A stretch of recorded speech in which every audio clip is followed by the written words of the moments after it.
నమస్తే సార్. నమస్తే. పిఠాపురంలో పవన్ కళ్యాణ్ గెలవడు అని చెప్పేసి టీడీపీ వర్మ అంటే ఆయన కోసం పనిచేసిన వర్మనే అలా అనడం కొంచెం సంచలనంగా సృష్టిస్తుంది.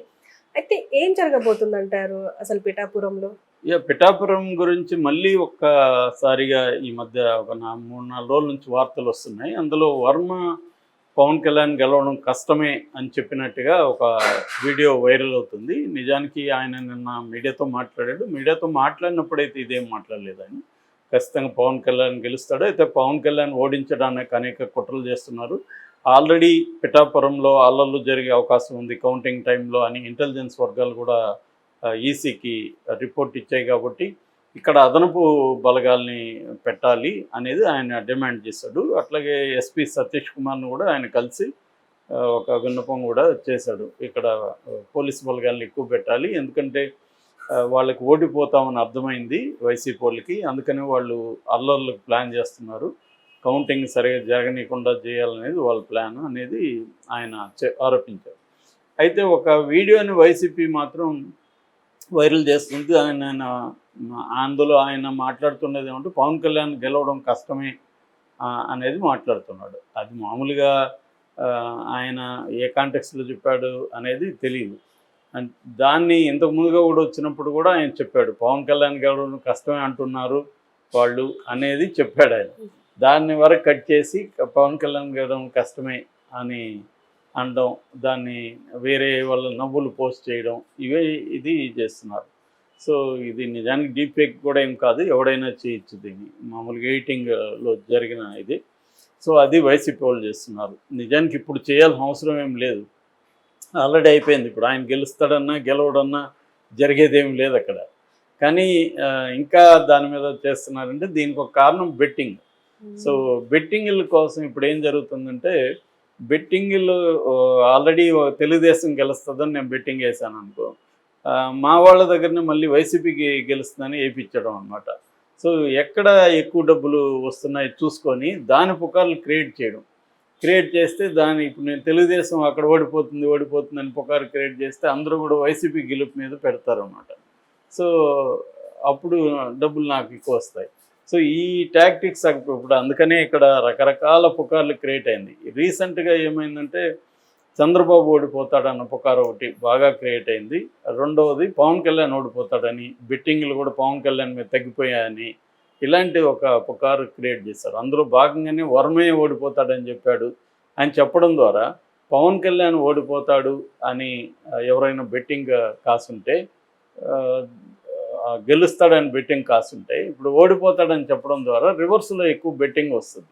దానివల్ల గెలుస్తాడని కాసిన వాళ్ళకి రేపు గెలిస్తే వాళ్ళకి ఉపయోగం. సో ఇలా ఇది ఒక రకమైన మైండ్ గేమ్ స్టార్ట్ చేశారు బెట్టింగ్ల మీద. ఈ మధ్య నన్ను అడిగేవాళ్ళు కూడా పెరిగారు యాక్చువల్గా. సార్ ఎవరు గెలుస్తారు సార్, ఇదేదో నిన్న కూడా ఏదో ఒక సర్వే పంపించి సర్వే నిజమైన సార్ అని అడుగుతున్నారు. ఇదంతా ఏంటంటే బెట్టింగ్ అనేది రోజు పెరుగుతుంది అని, కౌంటింగ్ దగ్గరకు వచ్చేసరికి దాదాపు ఇప్పటికే 20,000 కోట్ల పైన అని చెప్తున్నారు. సో ఇంకా పెరిగే అవకాశం ఉంది, ఎందుకంటే విపరీతంగా మనీ ఉన్న బ్యాచ్ ఆంధ్రప్రదేశ్లో ఉంటారు. ఆంధ్రాలోనే కాకుండా తెలంగాణ నుంచి కూడా ఆంధ్రాకి సంబంధించి బెట్టింగ్లు కడుతున్నారు హైదరాబాద్. అట్లాగే ఎందుకంటే మనవాళ్ళు చాలా చోట్ల తెలుగు వాళ్ళు బిల్డర్స్, డెవలపర్స్, తర్వాత కాంట్రాక్టులు వీళ్ళు ఉన్నారు, వాళ్ళ దగ్గర డబ్బులు ఉన్నాయి. సో వాళ్ళు బెట్టింగ్ అనేది కూడా, బుకీస్ కూడా బాగా ఏర్పడి, నిన్న కూడా మనకు బెంగళూరులో రేవ్ పార్టీని కండక్ట్ చేసిన వాసు కూడా బుకీ అని కూడా వార్తలు వస్తున్నాయి. సో బిల్డర్ కమ్ బుకీ అని, అలాగా ఇదొక ఈజీ మనీ వ్యాపారం. జనాలకు కూడా ప్రతి ఒక్కరికి క్యూరియాసిటీ ఉంది. నేను ఈ మధ్యకాలంలో ఇంతగా ఎలక్షన్ల గురించి అడిగే వాళ్ళని ఇంతకుముందు చూడలేదు నేను. ఇప్పుడు విపరీతంగా అడుగుతున్నారు ఎక్కడెక్కడ నుంచో, ఎవరు గెలుస్తారు ఎందుకు మీకేంట్రా ఎవరు గెలిస్తే వాళ్ళకి కదా టెన్షన్ ఉండాలి అంటే, అసలు విషయం ఇదనమాట బెట్టింగ్ వ్యవహారం. సో అందుకనే వాళ్ళేమో హాయిగా చంద్రబాబు ఎక్కడికి వెళ్ళాడు తెలియదు, కానీ జగన్ అయితే లండన్ వెళ్ళాడు. ఇలాగ వాళ్ళు వెళ్ళి వేరే కంట్రీలో చాలామంది సేద తీరుతున్నారు, వాళ్ళు చిల్ అవుతున్నారు. కానీ ఇక్కడ ఉన్న వాళ్ళు మాత్రం టెన్షన్తో చచ్చిపోతున్నారు. దీనికి కారణం బెట్టింగ్. దానివల్లే ఇప్పుడు పిఠాపురంది కూడా ఇలాగా మనకి వస్తుంది. లేకపోతే వర్మ ఎందుకు చెప్తాడు? నిజానికి వర్మ పవన్ కళ్యాణ్ గెలిచినా కూడా రేపొద్దున అక్కడ ఇన్ఛార్జిగా వర్మనే ఉంటాడు, ఎందుకంటే పవన్ కళ్యాణ్ ఎక్కడ అందుబాటులో ఉండడు. సో ఆయన యాక్టింగ్ డిఫెక్టివ్ ఎమ్మెల్యేగా ఆయనే ఉంటాడు అక్కడ. దానివల్ల ఆయనకేమీ నష్టం లేదు. సో ఆయనకి ఎట్లాగో వేరే పదవి ఇస్తారు. ప్లస్ పిఠాపురం కూడా ఆయన కంట్రోల్లో ఉంటుంది. ఎందుకంటే పవన్ కళ్యాణ్ ఈయన మీద డిపెండ్ అవ్వాల్సిన వ్యక్తి. ఈయన వెళ్ళి అక్కడ చూడలేడు. అక్కడ జనసేనలో కూడా ఒక ప్రామినెంట్ లీడర్ ఎవరు లేరు. కాబట్టి వర్మ మీదనే పవన్ కళ్యాణ్ డిపెండ్ అవ్వాలి. అందుకని వర్మ ఈ మధ్య నేను తక్కువ రోజుల్లో పవన్ కళ్యాణ్తో ప్రేమలో పడ్డాను ఇలాంటి సినిమా డైలాగులు కూడా చెప్తున్నాడు. అంటే నేర్చుకున్నట్టున్నాడు పవన్ కళ్యాణ్తో చేసి. లేకపోతే ఆయన ప్రేమలో పడ్డం ఏంటి? సో ఇలాంటివి చెప్తున్నాడు. అంటే ఆయనకి అర్థమైంది పవన్ కళ్యాణ్ గెలవచ్చు, గెలిస్తే మనకి ఇక్కడ ఇంపార్టెన్స్ ఉంటుంది. ఎలాగో పవన్ కళ్యాణ్ రాడు, సో ఎవరైనా అప్రోచ్ అవ్వాలంటే మనతోనే అవ్వాలి అనేది ఆయనకు ఉంటుంది. సో అందువల్ల ఆయన పవన్ కళ్యాణ్ ఓడిపోవాలని కోరుకుంటాడు అనేది అబద్ధం. బట్ ఇంకొక థీరీ ముందు నుంచి కూడా ఒక కాన్స్పిరసీ థీరీస్ అంటారు వీటిని, అది ఉంది. అదేంటంటే లోకేషే పవన్ కళ్యాణ్ ఓడించడానికి ప్లాన్ చేశాడని. అది కూడా వర్మ ద్వారా లోకేషే ఓడించడానికి ప్లాన్ చేశాడు. దానికి ఒక థీరీ ఏంటంటే పవన్ కళ్యాణ్ రేపు ఇలా పార్టీ అధికారంలోకి వస్తే ఇప్పటి వరకు ఏంటంటే లోకేష్ సకల శాఖ మంత్రి అని అనిపించుకున్నాడు. ఇప్పుడు ఇంకొక వెర్షన్ కూడా ఏంటంటే 2 years తర్వాత లోకేష్నే సీఎం చేసే అవకాశం ఉంది చంద్రబాబు. ఎందుకంటే నెక్స్ట్ సీఎంగా ఆయన ఎస్టాబ్లిష్ చేసేస్తే తర్వాత తెలుగుదేశంలో తన తర్వాత లోకేష్ లీడర్షిప్ అనేది ఎస్టాబ్లిష్ అయిపోతుంది అనేది కూడా ఉంది. దానికి పవన్ కళ్యాణ్ ఉంటే ఇబ్బంది అవుతుంది. పవన్ కళ్యాణ్ ఖచ్చితంగా డిప్యూటీ సీఎం అన్న ఇవ్వాల్సి వస్తుంది. అలాగా ఇవ్వాల్సి వస్తే పవన్ కళ్యాణ్ ఒక పవర్ సెంటర్గా తనకి పోటీ అవుతాడు. పవన్ కళ్యాణ్కి ఉండే కరిష్మా లోకేష్కి లేదు. సో ఈ ఇబ్బంది రాకుండా ఉండాలంటే పవన్ కళ్యాణ్ ఓడిచ్చేస్తే మహా అంటే అతను రాజ్యసభ ఏదో తీసుకొని సెంటర్లోకి వెళ్ళిపోతాడు. సో మనకి ఇబ్బంది లేదు, నెక్స్ట్ ఎన్నికలు వచ్చినప్పుడు అప్పుడు చూసుకుందాం అన్న ఆలోచన లోకేష్ ఉందని, లోకేష్ ఈ ప్లాన్ చేశాడని ఒక న్యూస్ వైరల్ అవుతుంది. ఇందులో పాజిబులా అంటే పాజిబుల్లే. ఎందుకంటే లోకేష్ అలా ఆలోచించే పరిస్థితి ఉందంటే ఉండొచ్చు. ఎందుకంటే ఖచ్చితంగా రేపు పవన్ కళ్యాణ్ పవర్ సెంటర్ అయితే అవుతాడు అక్కడ. రెండోది వీళ్ళకి ఫుల్గా మెజారిటీ వస్తే ఓకే, కానీ రాకపోతే మాత్రం ఇంకా ఇబ్బంది.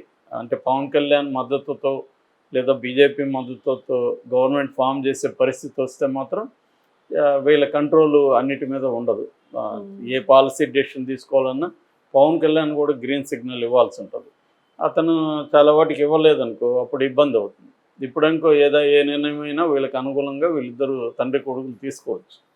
రేపొద్దున అది డిఫికల్ట్ అవుతుంది. ఒకవేళ మెజారిటీ రాకపోయినా కూడా అతనికైతే అతని గవర్నమెంట్లో అతనికి ఇవ్వాలి, వాళ్ళ ఒకరికో ఇద్దరికి ఇవ్వాలి కదా మంత్రులు. సో వాళ్ళు వీళ్ళ కంట్రోల్ ఎందుకు ఉంటారు? సో ఇటువంటి ప్రాబ్లమ్స్ లోకేష్ ఖచ్చితంగా ఉంది. ఎందుకు సంకీర్ణ ప్రభుత్వాల్లో ఎప్పుడైనా ఉంటుంది, పొత్తులంటే ఇలాంటి ఇష్యూస్ ఉంటాయి. అబ్సల్యూట్ మెజారిటీ వస్తే ఇబ్బంది అయితే తక్కువ ఉంటుంది, లేకపోతే మాత్రం ఇబ్బంది ఎక్కువ ఉంటుంది. సో అదొకటి. రెండోది తెలుగుదేశం వాళ్ళే ఎక్కువ జనసేనలో కూడా ఉన్నారు కాబట్టి కొంత ఇబ్బంది కూడా తగ్గచ్చు. ఏదేమైనా పవన్ కళ్యాణ్ అసెంబ్లీలో ఉండి పవన్ కళ్యాణ్ రేపు డిప్యూటీ సీఎంగా ఉంటే ఇబ్బంది. ఎందుకంటే ఆల్రెడీ కొంతమంది తెలుగుదేశం వచ్చేసిన తర్వాత ఎవరెవరు మంత్రులు ఏ శాఖలు ఇవన్నీ కూడా పెట్టేస్తున్నారు. అందులో పవన్ కళ్యాణ్ డిప్యూటీ సీఎం అని పెడుతున్నారు. సో నిజానికి డిప్యూటీ సీఎం అనేది లోకేష్ని ఎప్పుడు అడిగినప్పుడు సీఎం అయితే లేదన్నాడు, డిప్యూటీ సీఎం కూడా మా పాలిట్ బ్యూరో డిసైడ్ చేస్తున్నాడు. సో అంటే అర్థం ఏంటి, ఇప్పుడు మేమైతే ఇప్పుడు డిప్యూటీ సీఎం ఇవ్వడానికి రెడీగా లేము. ఆ రకంగా లోకేష్ ఆ మాటలకు నేను కూడా బాధపడ్డా, కష్టమైంది మనసు అని కూడా పవన్ కళ్యాణ్ అన్నాడు. సో అందుకనే ఈసారి లోకేష్ని ఎక్కడా కూడా బయట తిప్పించకుండా మంగళగిరికి పరిమితం చేశాడు చంద్రబాబు. ఎందుకంటే పవన్ కళ్యాణ్ని ఫోకస్ చేయాలి, లోకేష్ కూడా ఫోకస్ అయితే పవన్ కళ్యాణ్ ఫీల్ అవ్వచ్చు, దానివల్ల ఓట్ ట్రాన్స్ఫర్ ఇబ్బంది అవ్వచ్చు అనేది కూడా చంద్రబాబు ఆలోచించాడు. సో ఖచ్చితంగా ఈ పవర్ పాలిటిక్స్ అనేవి పనిచేస్తాయి. ఆ రకంగా లోకేష్ కోరుకోవచ్చు పవన్ కళ్యాణ్ రాకుండా ఉంటే మనకు బాగుంటుందని లోకేష్ కోరుకోవడం తప్పులేదు. సో అదేమన్నా ఉంటే వర్మ ద్వారానే ఆ పని చేయాలి లోకేష్. సో అందుకని ఈ కాన్స్పిరసీ థియరీ వైరల్ అవుతుంది. ఇది ఎంత నిజం అనేది చెప్పలేము.